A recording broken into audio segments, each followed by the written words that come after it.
All right. We're taking all the best old school wisdom and blending it with the top new school methods to bring you the optimal coaching strategies.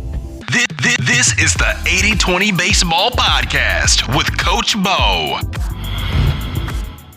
Welcome, 80-20 Baseball coaches. Welcome to this week's episode. On the list of topics to cover today, we'll do a quick review of Coach Sarancic's 3-part interview. We're just going to hit on a few things, a couple things that stood out. We will also discuss a tip about how to avoid training burnout with your kids and your players. I'm going to share with you a mistake that I made, or I should say that I partially made a week and a half ago, and how we can learn from it, how I'm learning from it. And we have one of my favorite segments of the month, the coaching tweets of the month, the top 5 coaching tweets of the month that I found in the Twittersphere, on Twitter now known as X. So let's do a quick recap on Coach Sarancic's interview last week. I really thought that interview was outstanding. And the first thing that stood out was how much of the message, how much Coach Sarancic's message aligned with the 80-20 baseball mission, purpose, and our blueprint. 80-20 baseball has a very strong blueprint, template, principles, foundational pieces. We always want to be open-minded to better ways to do things, but we have our non-negotiables. Now, how those play out, how those non-negotiables play out, how we coach those up, how we implement those with our players and our team and the culture and our drills, etc. That's always malleable. In fact, it'll depend on the players and the team and the coach and their personality. But the non-negotiables, for example, a main goal for 80-20 baseball coaches is to get every single player to want to come back and play again next year, to play baseball again. Another one is to create players that are better prepared for life through the vehicle of youth sports, and in our case, baseball, youth baseball. We want players to have fun, but we also want to have consistent expectations and standards. Again, that ties with those players, those kids getting ready for life. So we want to prepare kids for life in a fun environment, the game of baseball. A couple other schematical or strategic non-negotiables. We want fast-paced, efficient practices, less talk, more quality reps. And we always want to stick to the big needle movers first. We want to double and triple down on the big needle movers. And only if we have time do we want to get to those other details. And only as the players progress to more advanced levels do we want to fill their brains with a bunch of minute details that may move the needle 1% here or a couple percent there. So Coach Sarancic's interview aligned perfectly with that. And when we went into it, I didn't know everything he was going to cover and all the examples that he was going to bring up. And I don't want to waste any of your time. That's why these episodes are fast-paced. The editing takes twice as long as the recording, and the scripting takes as long as the recording. Recording the episodes is only 25% of the work. 25% of it's scripting it out, making sure we cover important things that can really help all of you. And then half the time is editing it. So it's polished, clean, and efficient. Because y'all are busy. Why are we going to spend an hour learning stuff that we could learn in 30 minutes? So Coach Sarancic talked about Great Play Friday, such as turning silly double plays. I'm a big fan of this. In fact, I've used this with teams for years. At the end of the ground ball drill, doing crazy flips between the leg flips, around the back flips, silly double play turns, insofar as it's safe, insofar as there's no unnecessary risk. Different handshakes for each player. Really like that example that he gave out. Over the line, playing the game over the line. It's baseball, just a little bit different version of baseball. Kind of mix it up, something that could be thrown in there twice during the season, that being over the line. If you're not sure what over the line is, I know most of you are, but if you're not, I'm sure you can find quite a few YouTube videos about over the line. On warm days or warmer days, the slip and slide, I think, could be an excellent way to have some fun at the end of practice, or part of a barbecue or picnic, especially since baseball includes a lot of sliding and diving, or it should if we're really playing hard. Inspirational movies, hosting inspirational movies. I'm a big fan of that. If you got older kids, something like Remember the Titans. If you got junior high age kids, water balloon dodgeball. So these are some of the things that really stood out as great recommendations. Going and watching a local team that's more advanced than your team. Maybe a really good high school team in your area, or a good junior college team, or a minor league team. Make that a team outing. Maybe tie it in with a pizza party after or before or a pool party after. Those things that I just discussed or pointed out as the highlights were from part 1 of the interview. Something that really stood out in part 2 of the interview with Coach Sarancic was having a strength and conditioning coach work with your team or your players, at least to put a plan together at a minimum. 6, 7, 8U, 9U, maybe not. But strength and conditioning is not all about heavy weights. In fact, at the youth level, it shouldn't be about heavy weights. But it's very important, especially with these kids being more sedentary, sitting around, more screen time. It's a huge advantage. Not just that, a great idea for fitness and overall health. And something that really stood out in part 3 of our interview was the concept, the mindset, the paradigm, person before the athlete and the athlete before the player. So coach the person, then the athlete, then the player. So coach the human being and then coach an athlete. In other words, the physical abilities, coach up the athleticism, and then the player. I like that way of looking at it. I think you can blend the athlete and the player version together. And at the youth level, I think it's very important to try to blend that together where your drills create athleticism. They're not so rigid. They're not so linear. There's a lot of variations of movements and expectations, and it's full speed. It makes them play fast. It speeds up their body, their reaction time. And if you throw in things like the silly double play turns at the end of a ground ball drill, that's really going to make players move funny, because when you have players doing glove flips between their legs or around their back or over their head, or they're catching it behind their back, that trains the player to be a better athlete. Not that they're going to use those skills in the game, but it trains them to be a better mover. Remember, a great athlete is a great mover. So go back and listen to those episodes if you haven't already. Now I want to share out a tip about how to avoid training burnout with your kid, with your kids, with your players. This is more about your kid or your kids personally, your family. And that recommendation to help limit, reduce, or avoid burnout with our kids when it comes to sports, baseball, or any sport or any activity, in this case, baseball, spread out the off season and the voluntary workouts. Spread out those workouts, limit them, put them on the family calendar. For example, 2 times a week for 30 minutes. You're going to go to the park for 30 minutes, ground balls. 3 days later, 30 minutes batting practice. Then the next week, 30 minutes of outfield, 30 minutes of base running. Be sure to make it fun, fast-paced, but set a time limit on it, and then get some ice cream afterwards.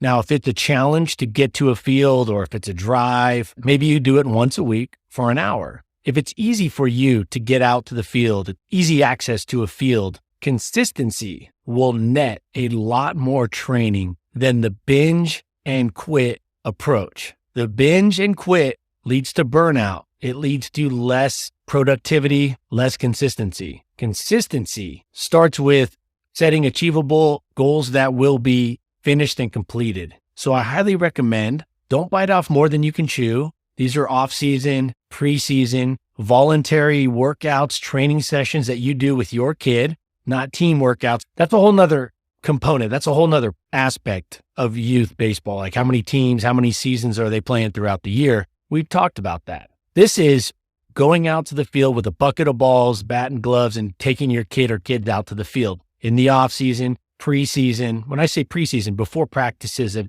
even started. During the summertime, these are voluntary workouts. Like this time of year, a lot of it's voluntary. Let's go to the park and practice. Let's go get a little extra work in. Less is more if you stick with it and be consistent with it over time. So to sum up this tip, to help avoid training burnout with our kids, set the length of those workouts at 30 minutes, 45 minutes. Don't do it every day, twice a week. Tie it into something fun afterwards, getting some ice cream, put it on the family calendar, schedule it in, schedule it short, schedule it consistently, and then get it done. Now, another part of that is the buy-in, and that's how you sell it. And I think getting buy-in is a skill we should all develop as parents, as coaches. So make sure to always tie it in with, hey, this is what's going to likely happen by putting in these quality workout sessions, this training time now. You're going to hit more doubles. You're going to strike out more hitters. You're going to improve your chance of making the team, playing the positions that you'd rather play, playing the positions that you prefer. You're likely to help your team win more games.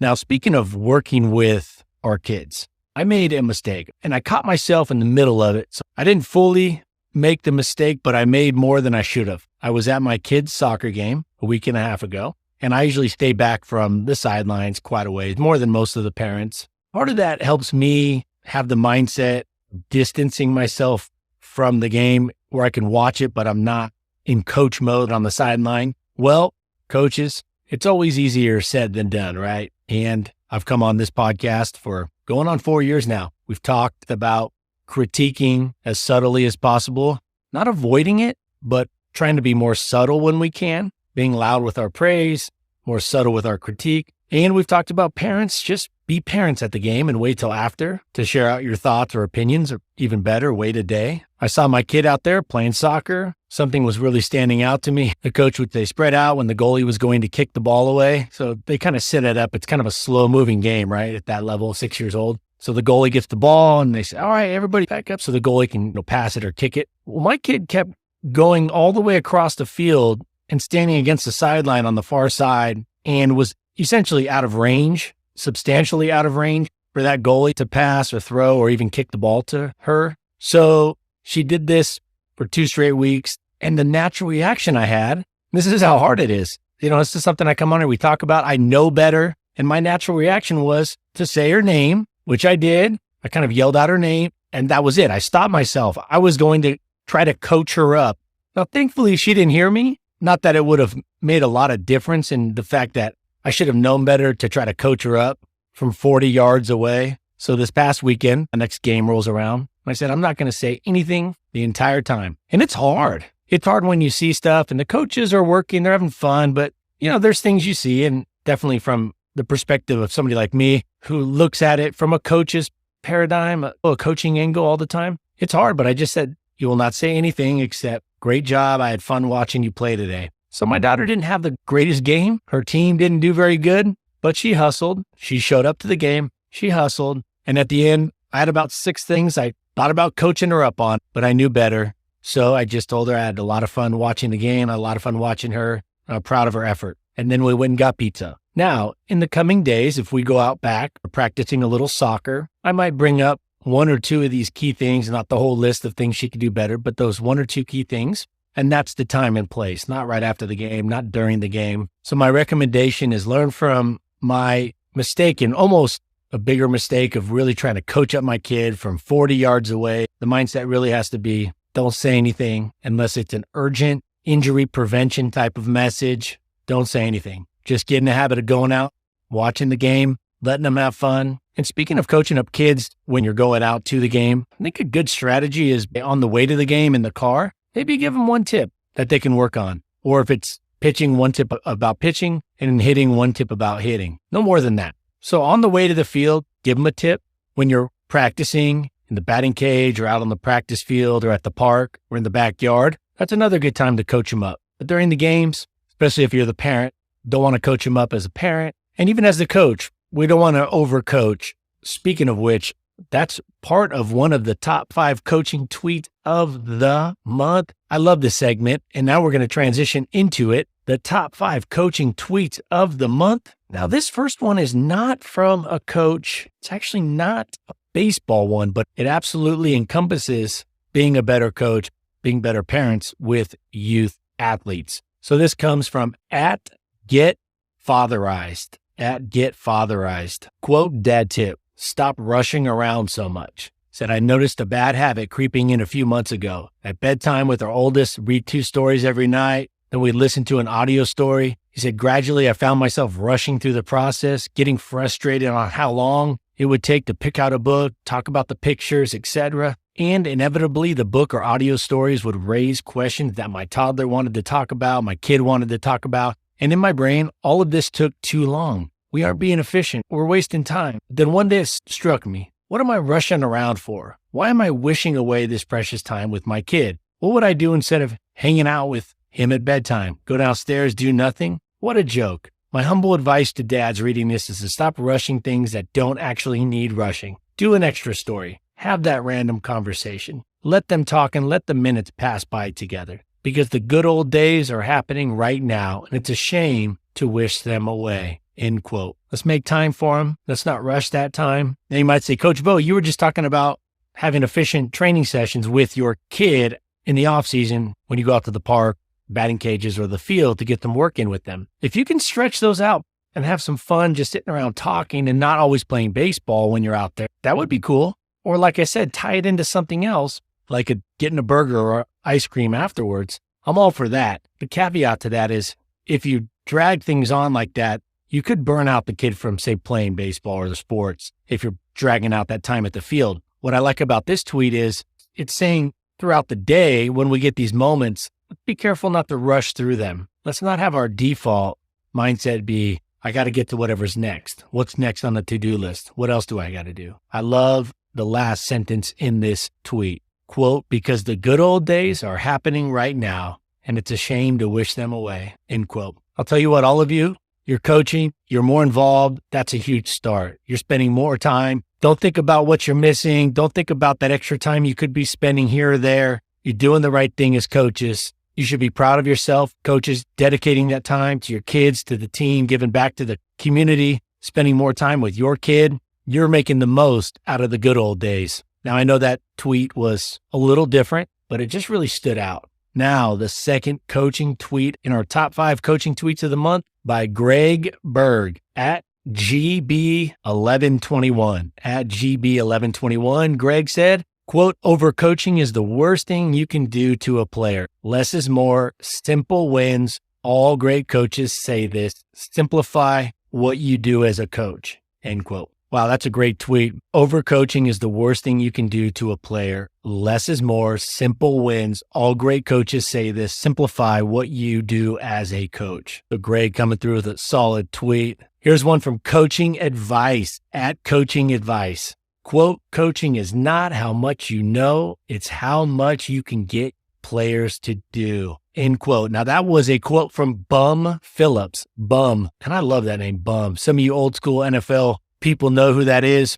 What a great coaching name. That'd be a better umpire name, but yeah, I'll take it. And he said, coaching is not how much you know, it's how much you can get the players to do. A lot of that has to do with not talking so much. We talk about that on this podcast. Setting up players in environments that replicate the game, challenge them, have some fun, get the quality reps up. Talk when you need to talk, but be simple, be concise, kind of like the previous tweet mentioned. Simplify what you do as a coach. And that ties into this one. Coaching is not how much you know, it's how much you can get the players to do. That kind of goes along the lines of society, right? Pretty much all of you that listen to this, I guarantee you listen to this for a couple different reasons. But one of them is you can tell, and from early on, I was very upfront about this. I'm interested in coaches that get quality results consistently. I'm looking for the commonalities of productive coaches that also have their values in the right place, their priorities in the right place. It's like listening to a group of friends of yours and you have 3 of them and 2 of them haven't worked out in 3 years and they're giving you advice on exercising. And the other one is 47 years old, looks like a Navy SEAL. You're probably going to listen to that one, or you should, right? We should listen to that one first. Not that they're always right or 100% right, but coaching, it's not how much we can talk to our players, how much we know. It's how much we can get the players to do and how successful we can get our players. So I really like that quote by at Coaching Advice. The next one, Baseball IQ at Baseball IQ_app. This was a video of the LSU baseball coach, Jay Johnson. He was mic'd up. And here's what he's saying to his hitters. To the hitter, he said, hit your pitch, not his pitch in this situation. Does it sound familiar? Hitters, not every pitch is drivable. Not every strike is a good one for you. So that was the tweet. It was quoting what Jay Johnson, the LSU baseball coach, said in this video. These are off-season workouts they're doing. And he says to his hitter, hit your pitch, not his pitch in this situation. Now, again, with 2 strikes, that's not the approach because you can't just swing at your pitch with 2 strikes. You'll be walking back to the bench a lot going, coach, it wasn't my pitch. Yeah, well, it was a strike and it was strike 3 and now you're out. But with less than 2 strikes, hit your pitch. And he was saying, not his pitch, not the pitcher's pitch, but your pitch as a hitter. So in other words, don't just swing at strikes. And that's what he says here in the next part. Not every pitch is drivable. Not every strike is a good one for you. Essentially, not every strike is a good one for you to swing at. Wow. That message is not coached up as much as it should be. It should just be ubiquitous throughout baseball, and it's not. All right. Tweet number 5 from Dr. Jim Aframau. Sorry, Dr. Jim, if I'm messing up the last name, at Gold Medal Mind, at Gold Medal Mind on Twitter, X. Now, this is a Nick Saban quote. Quote, talent without discipline and the ability to stay focused and execute is not worth anything. End quote. Like I always say, don't fall for the talent tease. Talent without discipline, talent without the ability to stay focused and execute is not worth anything. And talent without coachability, not worth anything. Talent that's not a team player, that ruins a team culture, that's worth less than anything. That's a net negative. So at Gold Medal Mind, I don't agree with everything Nick Saban does, but I really like a lot of it. I would say 80% of what Nick Saban does should be taken and carbon copied. I think he yells too much, but that's what he knows. That's how his dad was. That's what he grew up knowing. He also grew up in an era where that was more common. So, sometimes it's hard to get that out of your system. It's just all you really know, but you can't argue with Coach Nick Saban's success and a lot of the things that he does. And he understands the 80-20 principle. He understands discipline. He does care about his players. And I really like this quote, talent without discipline and the ability to stay focused and execute is not worth anything. All right. So I kept it to 5 tweets of the month this time. We didn't go to 7. I haven't been spending as much time on Twitter/X, but I love getting on there, getting that mindset right, seeing a lot of great stuff. It's really a great place, not necessarily to get drills, but it's really great to really fine tune that mindset of being a better coach, the paradigm of great coaching. So there it is, the top 5 coaching tweets of the month. Next week, I have a coaching communication formula that works very well with teams, individual athletes to get your players, your kids to buy in much faster to the rules, standards, expectations that you are setting forth. So I'll share that with you next week, a coaching communication formula, a simple formula that can guide you with your teams, your kids, individual athletes to get buy-in much faster when it comes to your rules, buying into your standards, your expectations. Those are hard, but we need that buy-in. So I'll share that with you next week. And until then, take care of yourself, take care of your health. Let's take care of our families. Let's be there for our close friends. And let's take this information out there to the field and put it into action. Thank you all for being coaches. You should be proud of yourself. That's a great thing you're doing. You're going to look back years from now and you won't regret any of it. So let's keep working on being better at it and keep sticking with it. And I'll see you all back here next Tuesday. Until then, adios. This has been the 80-20 Baseball Masterclass. Take it to the field.